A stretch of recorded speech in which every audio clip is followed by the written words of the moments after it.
Jason Cloud, I'm Jamin. I'm Casey. And I'm Olivia. And today we're talking about trees. I love trees. Good. I'm gonna make them look awesome and then rip them apart just like the Bible does. I am Groot. All right, let's do this. So, we've talked a little bit about trees in the Bible and have pointed them out in some ways as being what? Spiritual locations. Yes, sacred sites, places where God seems to show up or Abraham seems to gravitate towards. They seem to be like spots where God occasionally appears. So, we've talked about that a few times. We're going to talk a little bit more, go a lot deeper into that, because we're actually going to see the Bible like this topic's going to evolve a little bit. It's going to start kind of positive and make its way into a negative. So what you're saying is we're going to the root of the issue. This guy. So, it all started Genesis. Well, actually, we could go back to the beginning of the Bible. We have a tree, right? Tree of knowledge, good and evil, tree of life. And Like these it's cut down to make a wardrobe, right? No. You're reading the wrong book of the Bible. Which can be found in a different universe. Get it, Narnia? Yeah, I got it, Casey. Nobody did not get that. Thank you. All right. At the beginning of the Bible, we have these trees. Tree of life, tree of knowledge, good and evil. They happen to be, if you think about it, sacred sites, right? Because already we're in God's presence in the mountain of Eden, the divine place where God has rested and dwelt in. But there's also this tree here. There's a serpent-like spiritual being protecting it, almost as though it's like a sacred site, or at least like, you know, seraphim, which is a kind of angel, means like fiery serpent. So it's not weird that there's a serpent here in God's presence. So there's a dragon. Fiery serpent, dragon. You can go in Revelation on us now. Okay. But like seraphim of sorts, and it seems to be around a sacred tree almost as though possibly it's protecting it. I don't know. Although it clearly has ulterior motives and is not really protecting it, if that is why he's there. But either way, we have sacred site, a tree, spiritual being. We then fast forward to Abraham's story, where God tells him, go to the land where I will show you. He goes, he stops at the oak of Morah. The oak of the teacher is what that means. And then the teacher shows up. God shows up. And Abraham builds an altar, because this is now a sacred site. This isn't just a tree. This is like a place where he's found God. That site is going to come up again. That was the beginning of Abraham's story, going to that tree. I know we talked about it like a month or two ago at this point. We've done a lot of episodes on Genesis. But that was the first time it showed up. Now, because you guys and myself don't pay attention to any genealogies or to any cultural national names in the Bible, because they just blur, we don't notice this, but this tree at Shechem, the oak of Morah, the oak of the teacher, continues to come up. Jacob, who's a few generations removed from Abraham, is going to go back to that very tree. God told him to leave his idols behind, and Jacob is going to bury his idols at that tree. So, leaving his idols behind. Joshua, all the way into Joshua, he's going to place a monument at that same tree, the oak of Morah. They take the law of God that they've recently kind of written out. They put a stone there as a monument with the word of God. It's like a continuation of this sacred site that Abraham's entire journey started from. In the book of Judges, that same tree is going to be called the like diviner's oak. And what's divination? A school of magic and D&D. Within your D&D school of magic, what kind of things do you learn in that direction? The future. Words from God. Okay. Okay. So divination is essentially, you actually do see some weird spots in the Bible where God's people are instructed to use divination from God saying you're going to use this to talk to me right now. So like that sounds weird. Do not go practice divination. That is against the Bible, but there are some spots throughout the Bible where God allows his people to use it. So unless given permission by God, don't use divination. Essentially. Like you see Samuel using Urim and Thummim or something like that. Bless you. Even in the New Testament, there's one spot where they're trying to decide who's going to be like another disciple among the apostles, and it seems like they more or less flip a coin. In a sense, that's sort of kind of divination because they're relying on something physical here and expecting God to give the... Okay. So wait, you're saying Two-Face was using divination? No. Jonah. Okay. Jonah draws a short straw. Was the short straw correct? Yes, he was the reason the storm was there.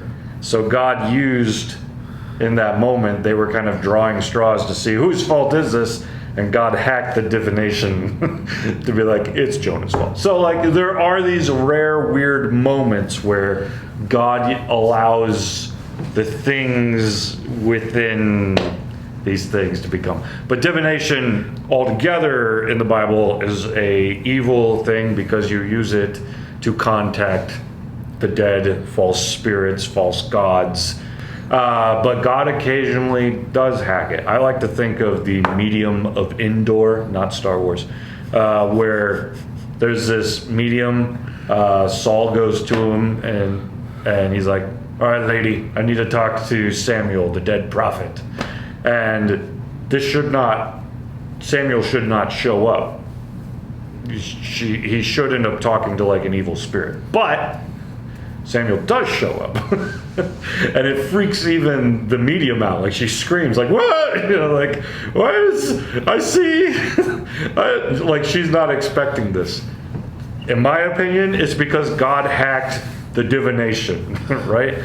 He tried to contact the dead through a medium whose job is to contact the dead. But God just like, all right, Samuel, Saul wants a word from me. Why don't you go tell him a word? He's gonna die. It's like, go ahead. So God hacks the divination and uses it, but Saul was already sinning by going there. So again, divination bad, don't do it. Why are we talking? We're on trees, right? Okay. Yeah, how did we get here? Because this tree, the oak of Moreh, the oak of the teacher, in Judges is going to be referred to as the diviner's oak. In other words, there's this idea that someone might go to this tree and try to communicate with God and talk to him or something, receive information, pass it along. I know that sounds weird, but we actually do see another spot in Judges where that happens. Her name is Deborah. She's a prophetess. And Deborah always sits under a palm tree. It's Deborah's palm tree. But what is she called? She's a prophetess. Wait, there's oaks and palm trees in the same spot? Well, this isn't the same area. This Okay. So we see another example in this case of a prophetess whose job is to hear God's voice, sitting under a tree that is known as her tree, and people go to her to receive judgment about different things, and she's trying to offer God's judgment. So the way that it's being played out is her palm tree is like the sacred spot to meet with Yahweh, to hear God's input on judgments, and then to speak it out over people. So that starts to bring together Abraham's same story, right? He goes to these trees searching for God, hearing his voice, trying to live out what God says. We tracking? This is all weird stuff, I know, but so far the trees have kind of this positive connotation with... I'm just waiting for them to start walking and become Ents. No, that's not, no. There's actually in Judges, there's also a moment where a guy wants to become king of Israel and he creates a whole conspiracy, and then he raises these people up who are going to make him king, and they go to the oak of Moreh, to the diviner's tree, and they make him king, which is like straight up blasphemy. Like we've seen this kind of stuff before, right? Where people invoke God's name in attempts to take on power over people. That's what this guy does. he becomes king, ordained for it, right in front of God's tree, though God never put this mark on his life. So he legitimately Book of Eli'd it. He Book of Eli'd it. He found a way to try to take God's name in vain to bolster himself and to get everybody's attention. So that's more or less what's going on with the Oak of Moreh, the Oak of the Teacher, the oak that was at Shechem. We see it come up not just in Abraham's life, but several other people's lives over time. At least that same area. But we've already learned that wasn't the only tree in Abraham's time. When him and Lot needed to separate, he went to the Oak of Mamre, right? So Lot goes towards Sodom and Gomorrah, but Abraham goes towards oaks, where he's met God before. So he's still like pursuing God. And that brings us to basically the passage that we were going to talk about today, that I've just kind of branched out a whole lot more. You branched out? Nah, I'm so rooted in puns today.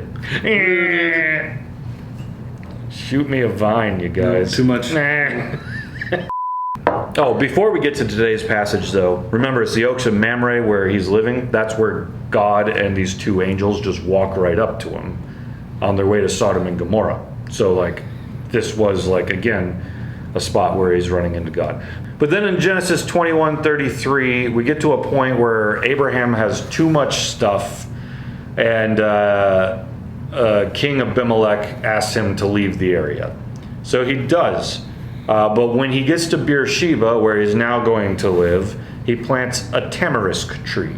Anybody know what these are? Nope.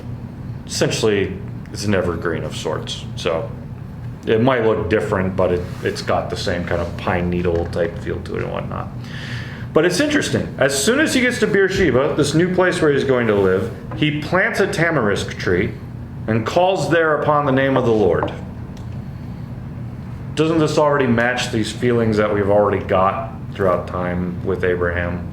Trees and altars, trees and calling out to God, like, And then wells. and wells. Yeah, he's also going to have wells going on here. But when he gets here, first thing that he does is plant a tree, which so far has been kind of these moments of divine encounter with God.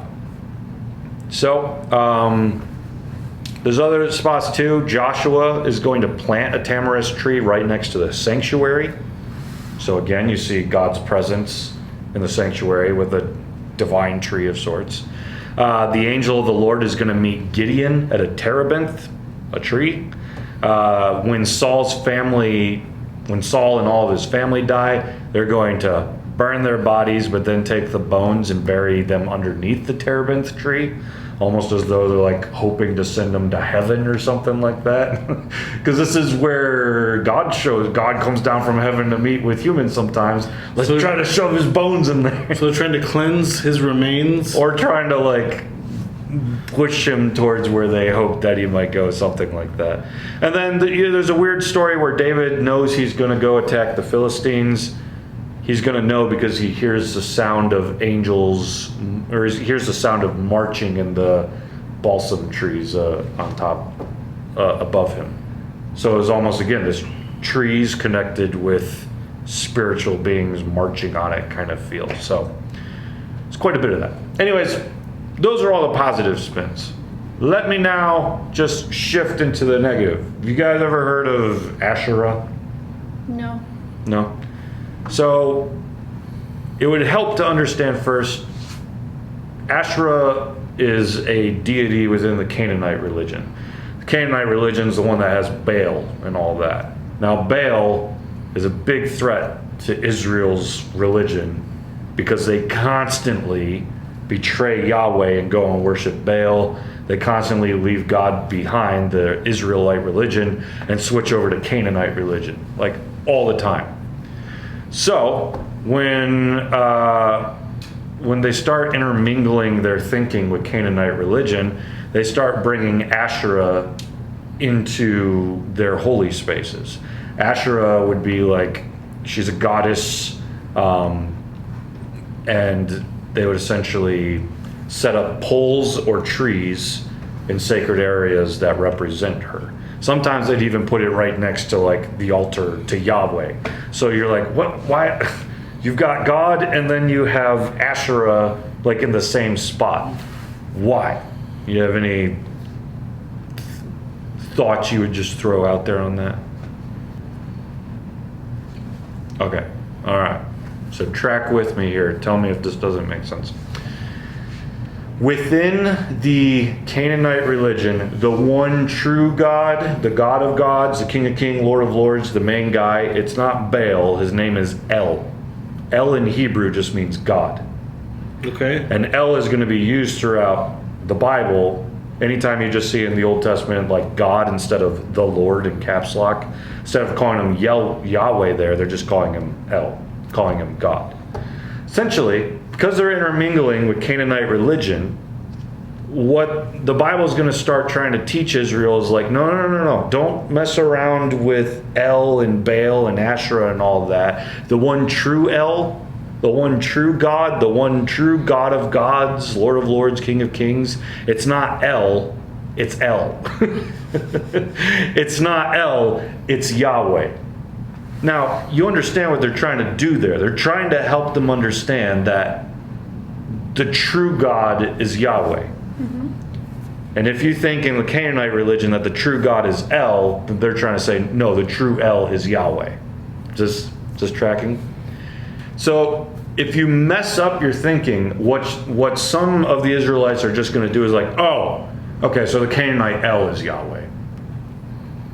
So now they're putting it in the hierarchy. So we've got Yes. Yahweh, Baal, Asherah, Yes. instead of just Yahweh. Yes. In fact, in the Canaanite religion, El is married to his sister, Asherah, and they procreate to create 70 lesser gods. So it's Greek mythology. It's Mesopotamian mythology, which I'm sure Greek mythology is eventually borrowing from. But there's a lot of connections you should have already heard in what I just said. That's why they put the trees next to the altars to Yahweh. Yes, because they're essentially saying like, we're going to go worship El, Yahweh, and his wife Asherah is the way that they're thinking.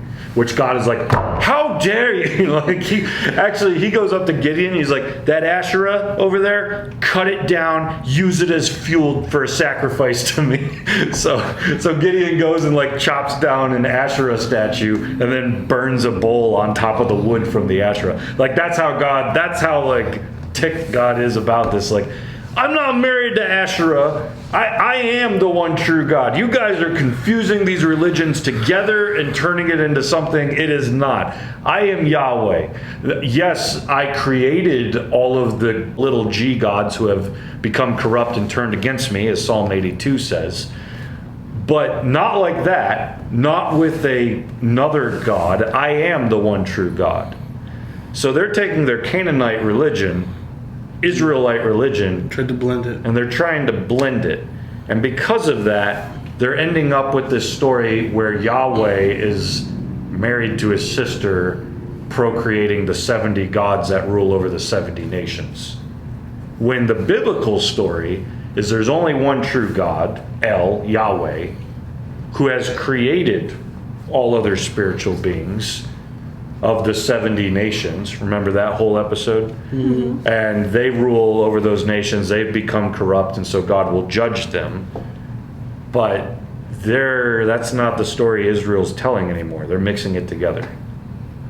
And I don't know about you, but I see that all the time today, where people look throughout all these different religions, and then rather than just follow Christianity, it's like, I like this piece over here, I like this piece over here. Maybe this is true, maybe this is true. I'm going to take it all and put it in a blender. So it's kind of like the coexist bumper stickers? Yeah, where you have different symbols of all the different religions all together? Or people who try to say, like, all religions are the same, or God is the God of all these religions. When in passages like this, God's like, no, that's not the case. Burn Asherah to the ground and make a sacrifice to me. So Asherah, though, is often pictured as a tree, or pictured as, sometimes it's just a pole, which the idea is, again, like a pole is kind of like a tree. It's just like, it's like they're making a tree out of their own hands type thing. So with all this being said, it seems quite the case that part of the reason you keep seeing Asherah show up all throughout the Old Testament is because Israel's just, they're mixing religions together. They're not just following God anymore. This is why the prophets have to keep coming up and say, dang nabbit, will you listen to it? Like, this is not how we live. This is not what we do. And all the kings of Israel are going to constantly make new idols and throw them up all over the place because they marry everything together. That's not the story God tells, and it's not the story that we should be telling either when we're just trying to throw it all in a blender and try to create one big religion out of it. Anyways, in today's episode, I want to kind of paint a broader stroke of trees in the Bible. We start positively. We see them as places where we meet with God, and then suddenly Asherah comes into this, and trees start getting known as the opposite. So they start out as you're painting happy little trees, and they turn into not happy little trees anymore. Are you quoting or punning or something? Yes, Bob Ross. Oh, I've never seen that. I thought you were talking about Happy Tree Friends, No, which I was like, oh, that's just gruesome. no, happy little trees. It was a Bob Ross joke. Anyway, it is quite possible you have lots of questions after this episode. Talk a lot about trees, a little bit about divination, a little bit about the false gods, a little bit about the Deuteronomy 32:8 view of the Bible. If you've been tracking through our episodes, this probably makes sense. If this is the first one you ever watched, you're probably going to need some clarification. So, Feel free to join us on the Discord. We can answer some of those clarifications for you. or if you want to like, comment, subscribe down below, we'll try to see if any of you can beat me to be the first comment on the video. And now, we're gonna make like a tree and leaf. Don't worry, Jamin's bark is worse than his bite. hey, don't make me chop you down right now.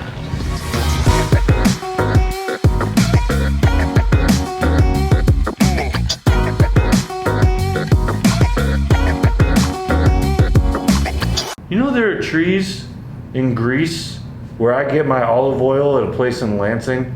Those trees are 4,000 years old. 4,000! I'm sorry. Trees in Greece in Lansing.